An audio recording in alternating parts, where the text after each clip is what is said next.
योगी नहीं, मोदी की टीम में जाएंगे केशव प्रसाद मौर्य।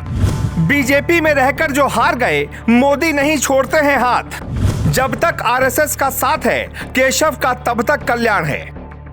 कहते हैं बीजेपी में वफादारी अगर है तो हार जीत का फर्क नहीं पड़ता। वफादार नेताओं के लिए बीजेपी का दरवाजा हमेशा खुला रहता है और केशव प्रसाद मौर्य को इसी का मिलने वाला है सबसे बड़ा इनाम।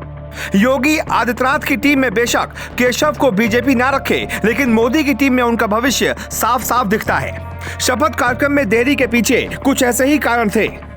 जब सभी नेताओं को समझा लिया गया, तब तय हुआ शपथ का कार्यक्रम। अब ग्लोबल भारत टीवी के पास पुख्ता जानकारी है कि किसका नाम है, किसका नहीं।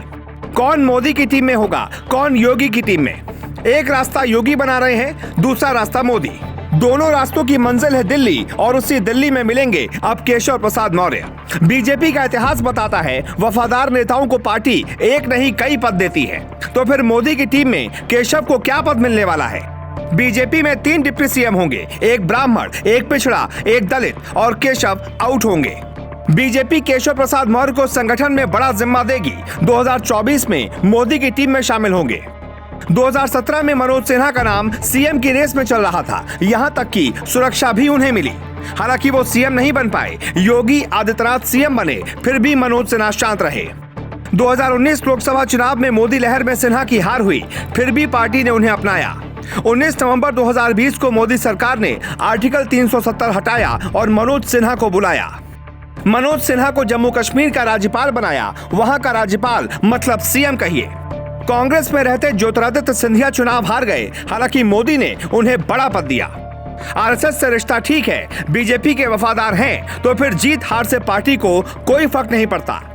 अंदर की बात यह है कि केशव प्रसाद मौर्य जिद्दी नेता हैं, वो जीत कर ही पद लेना चाहते हैं। मौर्य को ऑपरेशन सपा साफ का ऑपरेशन हेड बनाया जाएगा, इस काम में वो माहिर हैं। केशव प्रसाद मौर्य ने पिछले 5 सालों में ही अगले 5 सालों का भविष्य तय कर लिया था। नरेंद्र मोदी ने उन्हें कई मिशन दिए और उसमें वो आगे बढ़ते रहे। 2017 और 2014 की जीत में भी मिशन कामयाब रहा था। ऐसे में अपनी सीट हार जाने से पार्टी उन्हें कमजोर नहीं करेगी। कुछ लोगों का दावा है केशव प्रसाद मौर्य सपा में जाएंगे और सरकार बनाएंगे। ऐसे लोग राजनीतिक मूर्ख हैं। ऐसा इसलिए क्योंकि 2024 के चुनाव में जातिगत जनगणना विपक्ष का सबसे बड़ा मुद्दा होगा। ऐसे में केशव प्रसाद मौर्य जैसे नेता ही बीजेपी के लिए वरदान साबित होंगे। योगी की कैबिनेट में भी एक ब्राह्मण डिप्टी सीएम, ठाकुर सीएम, एक पिछड़ा वर्ग का नेता डिप्टी सीएम और एक दलित महिला को डिप्टी सीएम बनाया जाएगा।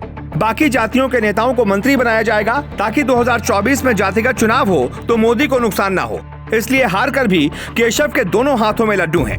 इसके पहले भी केशव चुनाव हारे, लेकिन शानदार वापसी कर ली थी। 2 बार हारे, फिर लोकसभा में जीत गए और फिर डिप्टी सीएम बन गए। यानी वो हार कर भी पीएम नरेंद्र मोदी की टीम में शामिल हो सकते हैं। कहते हैं कोई बड़ा नेता चुनाव हार जाए तो वो और भी बड़ा हो जाता है। राजनीतिक पंडित कहते हैं अगर उत्तराखंड में हारे तो पुष्कर सिंह धामी को सीएम बनाया जाता है, तो फिर यूपी में केशव को डिप्टी सीएम बनाया जाएगा, लेकिन इसका फायदा दिखाई नहीं देता। इसलिए ग्लोबल भारत के पास जो इनपुट है उसके मुताबिक पार्टी केशव को ब्रेक देगी, बड़ा मिशन देगी और फिर बड़ी जिम्मेदारी जल्द देगी। Bureau report, global Bharat.